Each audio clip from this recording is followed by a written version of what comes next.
नमस्कार मंडळी, सॅम्स किचनमध्ये तुमचं सगळ्यांचं खूप खूप स्वागत आहे। मंडळी, आज आपण नारळी पौर्णिमेसाठी विशेष अशी रेसिपी करणार आहे। आता नारळी पौर्णिमा आहे, सण आहे, म्हटलं नक्कीच गोड पदार्थ असणार। युजुअली काय होतं की आपण नारळी पौर्णिमा असेल ना तर नारळी भात करतोच। आपल्या चॅनलवर आपण नारळी भात, नारळाची खीर हे दोन्हीही केलेलं आहे, त्याची लिंक मी डिस्क्रिप्शन मध्ये देते। तर आजची आपली रेसिपी आहे मस्त अशी 8 ते 10 दिवस टिकणारी गुलाबी वडी। ती पण आपण रवा आणि नारळ यापासून बनवलेली आहे। फ्रेंड्स, नारळी पौर्णिमेला युजुअली आपण काय करतो तर नारळी भात करतो किंवा फार तर फार नारळाची खीर करतो। आता हे दोन पदार्थ आपल्या चॅनलवर करून झालेत, त्याची लिंक मी डिस्क्रिप्शनमध्ये दिलेली आहे, तुम्ही चेक करू शकता।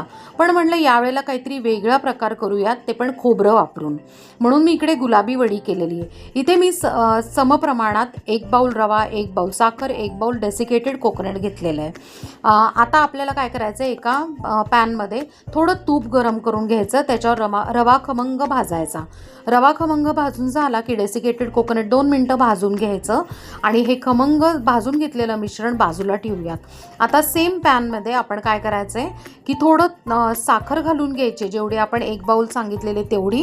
त्यानंतर साखर भिजेपर्यंत म्हणजे पाव बाउल पाणी घालून घ्यायचं आणि साखर विरघळायला चालू झाली की त्यातच 2 चमचे दूध आणि रोज सिरप, जेवढं तुम्हाला म्हणजे डार्क किंवा लाईट कलर पाहिजे त्या पद्धतीने तुम्ही कमी जास्त टाकू शकता। इकडे मी पाव बाउल टाकून घेतलेला आहे आणि साखर इकडे फक्त विरघळून घ्यायची, ही विशेष टिप आहे। इकडे आपल्याला ना पाक करायचा नाही, नाहीतर आपली जी वडी आहे ती कडक होते।